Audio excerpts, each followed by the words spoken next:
আসসালামু আলাইকুম। আপনার ফেসবুক অ্যাকাউন্টে নিউজ ফিড শো করছে না, নট অ্যাভেলেবল দেখাচ্ছে। এর সমাধান কি? এর সমাধান আমি এই ভিডিওতে দেখিয়ে দেবো। সো ভিডিওটি টানা হেঁচড়া না করে সম্পূর্ণ কন্টিনিউ করুন। আর চ্যানেলটিতে নতুন হলে অবশ্যই চ্যানেলটি সাবস্ক্রাইব করবেন।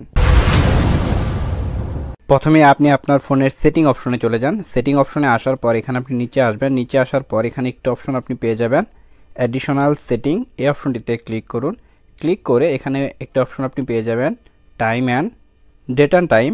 এই অপশনটিতে ক্লিক করে এই যে উপরে যে অপশনটি আপনি দেখতে পাচ্ছেন, অটোমেটিক ডেট অ্যান্ড টাইম, এই অপশনটি যদি অফ থাকে তাহলে আপনি অন করে দেবেন। অন করে এখান থেকে ব্যাক করবেন। ব্যাক করে আপনার প্লে স্টোরে চলে যাবেন। আপনার ফোনের প্লে স্টোরে গিয়ে ফেসবুক লিখে সার্চ করে দেবেন। সার্চ করে দেওয়ার পর আপনার ফেসবুক অ্যাপটি যদি আপডেট চায় তাহলে আপনি আপনার ফেসবুক অ্যাপটি আপডেট করে নেবেন। আপডেট করে নেওয়ার পর আপনি আবার আপনার ফোনের সেটিং অপশনে চলে যাবেন। আসার পর এখানে অ্যাপ বলে একটা অপশন আপনি পেয়ে যাবেন। এই অ্যাপস অপশনে ক্লিক করবেন।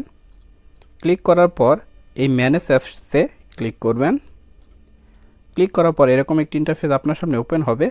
এখানে আপনি উপরে সার্চ বক্স পেয়ে যাবেন। সার্চ বক্সে ফেসবুক লিখে সার্চ করে দেবেন।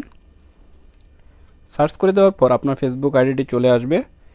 এখানে আপনি নিচে দেখুন ক্লিয়ার ডাটা, এই অপশনটিতে ক্লিক করবেন। ক্লিক করে এখানে ক্লিয়ার ক্যাশেস করে দেবেন। ক্লিয়ার ক্যাশেস করে দেওয়ার পর আপনি আপনার ফেসবুক অ্যাকাউন্টে চলে যান। ফেসবুক অ্যাকাউন্টে আসার পর এখানে আপনার ফোন নাম্বার বা ইমেল অ্যাড্রেস এবং পাসওয়ার্ড দিয়ে আপনার ফেসবুক অ্যাকাউন্টটি লগ ইন করে নিন। দেখবেন আপনার প্রবলেম সলভ হয়ে গেছে। এরপরেও যদি সলভ না হয় তাহলে আপনি আপনার ফেসবুক অ্যাপটি আনইনস্টল করে আবার নতুন করে প্লে স্টোর থেকে ডাউনলোড করে নেবেন। তাহলে ইনশাআল্লাহ আপনার প্রবলেম সলভ হয়ে যাবে। সো এই ছিল আজকের ভিডিওটি কেমন লাগলো অবশ্যই কমেন্ট বক্সে কমেন্ট করে জানাবেন। ভালো লাগলে লাইক করবেন, সাবস্ক্রাইব করবেন। সকলকে অসংখ্য ধন্যবাদ ভিডিওটি সম্পূর্ণ দেখার জন্য।